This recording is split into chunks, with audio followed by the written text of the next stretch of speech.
Hello, everybody, and welcome to our launch of Hall of Shadows with Mariah Stillbrook. We're so happy to have you here today.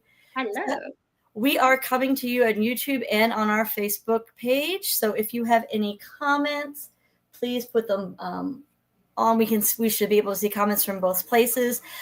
So happy launch day! Yes, we are so excited for this wonderful launch. This book's been a long time coming. So please put any comments that you have. Please put any questions in the chat, and we will get to them as we go.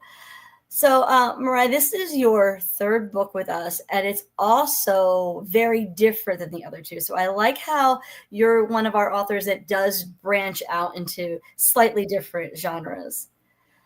So how does that work for you? Do you find that it's easy to write in different genres? Does it just come naturally? Do you follow the story wants you to lead, or what's your how do you do that? How do you manage that? It comes naturally, I'd say. I'm definitely a mood reader, and I guess I'm a mood writer too. I obviously can't control the characters that come to me because they literally just kind of like come to me. They are usually a little more angsty, so I guess they all have that in common. But yeah, Hall of Shadows is definitely like the first one I'd categorize as a horror first and foremost, and then with the added fantasy. Yeah. But yeah, it's natural for me. It's kind of like I used to be on the stage when I was in high school and just acting out different characters, and I like the variety. I don't like to get bored. Well, we really love the fact that you're able to write adult fantasy, you're able to write YA fantasy, and now this YA horror. Mm-hmm. There is such an eclectic feel to your work, and you're able to really get what that genre needs delivered. So that's nice to be able to do, and it's not an easy thing to do, to be able to deliver on multiple different genres. Right. For me, it doesn't seem so hard. But like I said, it's like, when I'm writing, I do put myself in that character. Mm-hmm. So, and it's pretty easy for me to slip into different characters. I also played around with improv when I was younger, so maybe that's one of those reasons for that. I can just kind of take off with any personality that decides to come to me. Sound like a crazy person. It's more like those character-driven stories. It's easier to do multi-genre. Mm-hmm. Yes, agreed, for sure. Definitely. So Diane says, happy launch day. She loved this book. Yay. Hi, Diane. So it was an amazing book. We really loved it here.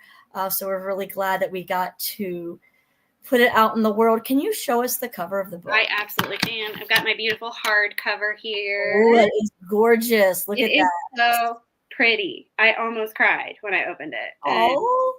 The back is super pretty. And yeah, it's just, this might be my favorite cover so far. And that's hard because they're all really good. Diana is amazing with her covers. She is. Like, when I saw this, I was like, because I wasn't sure anyone would be able to translate the madness that is the Hall of Shadows. If anybody could do it, Diana can, and she's absolutely amazing. We love when she does our covers. She did a fabulous job with that one. Yeah, I get compliments all the time, people asking who the artist is, so I'm very thankful. Yep, send them Diana's way. Yeah. She does amazing work. Yeah. So Matt wants to know, who was your favorite character to write and develop? In the Hall of Shadows? Oh, Tess. Well, okay, also Kai. Kai is a very important secondary character in this book. So there's a few of them. But Tess, oh my gosh. I feel like the outcasts of the world are heavily underrepresented. And so does Tess. So that's why she came to me and asked me to write this. There you go. And I have to give some props to the husband, because I did have Tess. Tess had already introduced herself to me, but I was like, I'm not sure where this story's going. And he was like, he's a firefighter. So he was all about, ashes. He's like, what if your character could reincarnate ashes? And I was like, okay, let's go with that. I think that kind of goes into Diane's question. So she wants to know what inspired you to write the story. It's such a different concept, and it really is. It is. So that was part of it. But also, I, as a practicing witch, am very into shadow work. Like, if you notice, I'm not someone who talks about triggers because I address all my triggers. I've been through a lot. I've walked through a lot of fire. I have a lot of scars, and I think it's very healthy in our mental health to address those things Mhm. at the table, and that's really all shadow work is. But of course, in the Hall of Shadows, we just level that up a little bit. There may also be monsters, so people. Ooh. See, lots of little tidbits to get people to want to read this book. It is an amazing book. Could you give us a little taste of it? Sure. You want me to read a little? That would be great. Okay. So in this book, it's really hard to pull excerpts because it's very connected. This is one you want to close read, my friends, because the tale is very woven together. So I'm going to read both of my excerpts from the first chapter. Okay. So I will just introduce Tess to you right now. And she is in the principal's office because she has been accused of burning her chemistry partner's hair on fire. So the thing about being a smudge of darkness against a black backdrop is that no one ever sees you. That is until there's smoke. I've always been a creature of the night, not like a vamp, although that would be kind of badass. I wouldn't ever want to be like the sparkly ones, but I wouldn't have an aversion to the cult classic razor-sharp fangs with no morals kind, like a thirst or Salem's Lot, but maybe with a little more humanity left inside the creatures. I could totally rock alongside the Lost Boys. I've always clung to the shadows. It's safe there, you know, like the night sky or the stars. The twinkle of just that small bit of light breaking through this world, it knows me, unlike this place. This place is crawling with filters that no one else seems to notice. Colored lenses that sharpen the edges of what most people, if given the chance, wouldn't want to see. My grandma Rhiannon used to say the same things. I guess that's why I make so many people uncomfortable. I look for the details most people find cringy. Imagine if they knew the truth about me. Tess, are you listening? Nope. Okay, redo. Insanity is nothing more than repeating our mistakes, right? And that's what I was victim to. An endless cycle of finding myself in these kinds of places. The top of the juvenile learning services food chain. In this case, I was in Mr. Green's office. Mr. Green was Ignatius Academy's headmaster. That's what the ritzy upper class people love to call their principals, headmaster. Like he was the master of child rearing ceremonies. Gag. Anyway, how was I supposed to pay attention when there was an actual storm raging inside me? Not like a cute little relaxing thunderstorm that people try to mimic from apps on their phones. No, like a hurricane unleashed from Hades and set to take the earth whole in one valiant swallow. The storm made it hard to concentrate. It made it near impossible to end this cycle. Tess, he questioned again. My gaze slowly lifted from the small speck of white on his stylish button-up. The shirt was peach, patterned by red dots. The fabric looked like it had chicken pox. He'd spent at least $50 on it. Of that, I was sure. I might have been sewn into this disaster of a three-piece uniform, just another version of the same set of clothes I'd been wearing most of my 15 years of existence, but still, I knew fashion. And I knew that particular shirt came from the likes of Boutique Lorraine, posh haven for every hipster within a 30-mile radius. It also just happened to be right around the corner from Ignatius Academy. God, what a name for a school. In accordance with his taste in clothing, Mr. Green had staged himself across from me in a blue microfiber chair that didn't match the orange leather chair in which I'd been corralled. Between us lived a silver coffee table with a goldfish floating in a round bowl. It was not a pet, but a decoration. Trendy, Headmaster Green. Kudos. Here's a little intro to her. I love how Matt points out that Tess can be mischievous. Yeah, a little bit. I might be putting it lightly. That really is something that can really describe her character. And I think, though, that she learns a lot in this book. She really comes into her own. Yeah.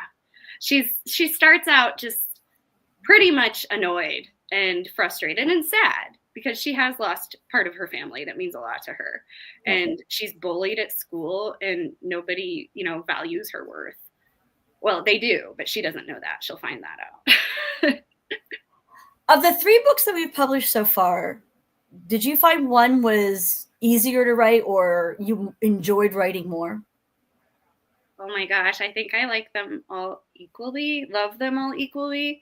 In the Pines was very close to heart because I put some personal experience in with that. The Lost Irvine, I wrote because I needed a good laugh. And even though there's some darkness coming, it's quirky. And this one is different because as a pantser, I had to plot this sucker out. So it was different writing this one. It was easier writing this one because I plotted it. Okay. But I had to. The way it's written, I had to. So. It's so connected, like you said. Like everything is so intertwined that you really, if you don't read it carefully, you're going to miss something. Yeah, for sure. So it's definitely a book to read multiple times. Yeah, I've already had people reach out saying that they're like excited to read it again, and I'm like, oh, cool, okay. Awesome. Read it in ebook, and then read it in paperback, and read it in hardback. Read it all through. Diane wants to know, what shadow dimension was your favorite to write? Ooh, probably the Opera House. And I don't want to give it away why, but there's these dimensions that Tess walks through. They were built by someone very close to her. It's all built by her family. She learns so much about her ancestors when she goes through the Hall of Shadows. And pieces of their memories show in these dimensions. So like a little scene might play out before whatever she's supposed to do happens. So the Opera House was really cool for me. Also, The Night Terrors and Roses. My favorites also. There's a lot of really, really good parts in this book. Thank you. It's hard to pick a favorite. It is. So if anyone has any questions or comments, please put them into the chat. I see a few more people have joined us. We're happy to have you here. So thank you for tuning in. We are really excited about Hall of Shadows and its release today. It says the Hall of Shadows. Matt says the Hall of Shadows seems like just the walkabout Tess needed to really find herself. Yes. Yes, it's definitely a coming of age book. Oh, yeah.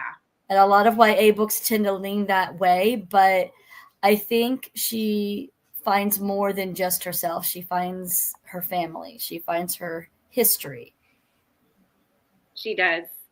And she finds out who she's becoming because in the beginning of this, she knows it's no secret. Like she can reincarnate ashes into what they were before they were burned.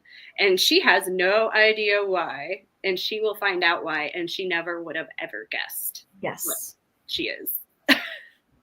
And that's why, like, there's parts in this book where she's like, she gets frustrated because she's asking the people who are leading her through this journey, like, why are you just giving me these little tidbits? Why don't you tell me all of it at once? And they're like, because you can't handle it. All right. So you have to get it in little pieces. So exactly. Sean says the title is perfect. Yes, I think the title is perfect as well. Thank you. It really describes what Tess is going throughout the book. For sure. So you told us the characters that you kind of liked. Was there a character that was hard to write? Not necessarily. In the beginning, there's this woman who she needs to talk to. And she was an interesting character because she's an older woman and she doesn't want to have anything to do with this because she already got her hands dirty in the Hall of Shadows years ago before Tess was even born. And she didn't want anything to do with it. I have fun with writing all of my characters, but I did have to she was the one I thought about the most. Okay. So, because a lot of these other these creatures, these creature characters, actually, some of them are very old to me. Some of them were in little pieces of things I wrote when I was younger that I didn't know what to do with. And then when this idea came to me, I was like, oh, hey, you can go there and you can go there and you can go there. So she was one of the newest ones. Okay. Awesome. Will the Hollow Shadows show up again in anything else? Yes. That's exciting. So this is a standalone book, but I don't have time right now to write a lot. This is the third book in a year. And then I've got 2 more coming out next year. So I have ideas and I want to write, but it's been a lot. So, but I have a 90s horror that I've been working on that will connect to it. So it's going to be like a puzzle piece from here on out. I don't really want this to be a series per se. I just want, if anybody's already read it, they will know that this is a very easy book to make anthologies out of. Mm. So I have ideas to bring Tess back in the future. Oh, exciting. Yes. And there's just a lot of stuff. I don't want to talk about too much because I don't want to give stuff away. Well, they'll have to watch this space and watch us follow you on your socials. And and Mariah is on Blue Sky, so that's somewhere that you can check her out on Blue Sky. Yep. Blue Sky, Threads, Instagram, TikTok, all the things. Well, we would love to hear one more excerpt. Okay, let's do it. Okay, so I'm going to skip ahead. So she's talking to Mr. Green because she's been accused of the hair burning incident, and she is getting fed up with him. Mr. Green released his hands down into his lap. Okay, Tess, I can see that we aren't going to get anywhere here. No, we aren't. Because you're conditioned to believe in the actions of the cool kids, the beautiful people, the chosen. You haven't even considered the observations of the 3 unpopular kids who said I didn't have anything to do with the hair burning incident. Ms. Moreau, we are all aware that you've taken quite a hit with the loss of your mother and grandmother as of late. Oh, no, he didn't. Mm-hmm. But making accusations is a nasty habit. I did my best impression of a brick wall, letting my gaze fall back down to the speck of white on his shirt. I wouldn't say what I was doing was a nasty habit, Mr. Green, as I wasn't assuming, but just stating the truth. Smoking, on the other hand, is a nasty habit. I raised my eyes to meet his, just as the corners of his mouth ticked and fell. Who even smokes anymore? I mean, it's just gross. He was swimming in befuddlement, and I was loving it. Ms. Moreau, oh no, I said, as perky as one of the dumb blondes now walking around with fizzled extensions. I wasn't done. Now then, let me save you the time of making something up. I stood and parted ways with the orange chair, crossing over to where Mr. Green had begun to turn the corner from apprehensive into slight terror. I stuck my finger onto the fleck of leftover ash and held it up to the natural light coming through the 18th century windows. It's the same old story. People don't like what's different, what they don't understand. They begin to fear what stands apart from everyone else. Because what if this different person is more powerful than them? What if she can make everyone see how minuscule they actually are? So what do they do to that person? They turn them into a freak, and sometimes they even chain them to a stake and light a match under their feet. I studied the speck bouncing over my fingertip, my skin a magnet for creation. My gaze grazed the face of the man seated just below. He was wearing Old Spice deodorant, and it had just gotten way more potent. Without looking away from his quivering lips, I allowed the speck of ash to return to that from which it came, a smoking Camel cigarette. A spark of amusement filled my chest as I watched his eyes widen to the size of disco balls. Unable to stop myself, I brought the cigarette close to my lips as though I was going to take a drag, but just as quickly pulled it away and held it out to him. He gawked at the thing held between my fingers before raising a shaky hand up to grasp the habit he probably thought was his own dirty little secret. As soon as it was between his fingers, I stepped away. It really is a nasty habit, Mr. Green. I only have one a day, he said so quietly I could barely hear him. Not that. Well, yes, that too. But what I was really alluding to was the habit of granting dominance to the cool kids, even when they might be guilty of acts of cruelty. I bent down and placed my hands over my knees, looking my superior directly in his eyes. Change has to start somewhere, Mr. Green. But don't worry. I know you don't have the guts to be that person. A genuine smile graced my face. Hey, at least you've got great taste and decor. That was enough. I'd had my fun. I stood and marched towards the thick wooden door surrounded by dark wallpaper and took my leave. But not before taking just a moment for the sake of glory. I glanced back once more before stepping out the door, just in time to find Mr. Green staring out the window with terror still in his eyes, the reincarnated cig coming up to his lips so that he could steal a drag. I guess today you will have 2 cigarettes, I thought, with a snicker as I left his office and stormed out of Ignatius Academy. As I flew out of the double doors and down the stone steps towards the New York City sidewalk, I knew very well that I would not be returning. I love how she speaks her mind. I know. There might be a little 15, 16-year-old Mariah in there. I love it. Well, we have, Matt has said that he's linked all of your socials. So all of your socials are below this on YouTube. So everything to buy the book, and you can get it in ebook, you can get it in paperback and hardback. They're all available for you. Of course, the hardback's probably the most gorgeous, but they're definitely all available. Diane wants to know what made you set it in New York. I thought that fit Tess's world better. I'm originally from Iowa. That wasn't going to work. And Colorado's too hippy dippy. I thought the hustle of the city fit the vibe a lot more. I think the setting really fit the character. Mm-hmm. Yeah. And the little adventure she needs to take to get to the hall, it just seemed more appropriate, I thought. Definitely. I thought it was a perfect setting. Yeah. So, well, Hall of Shadows is now available in ebook, in hardback, and oh yes, Matt's plugging Iowa there. So we talked about that. We weren't far from each other either. Oh, that is like 40 awesome. minutes. That is awesome. But Hall of Shadows is available in ebook, in hardback, and paperback, and we also have another video of which our wonderful Matt Gabrielson interviewed Mariah, right, on our YouTube channel. So you can watch that interview after this if you want more of Mariah. Can't get enough of everything. So you can go and watch that video after this and follow her on social media. Do you have a newsletter? I do. I don't send it out every month. It's like quarterly. Okay. Well, sign up for her quarterly newsletter. Stay up to date with what she's doing, and we can't wait to see what you do next. Yes, and I will be, for anybody listening who's from Colorado, I will be at the Colorado Springs Briargate location this Saturday. I believe it's the 23rd at 10 a.m. Exciting. Yeah. Well, thank you so much for joining us, everybody, today, and we will see you soon. Have a great rest of your night and a great holiday season. Thanks for coming.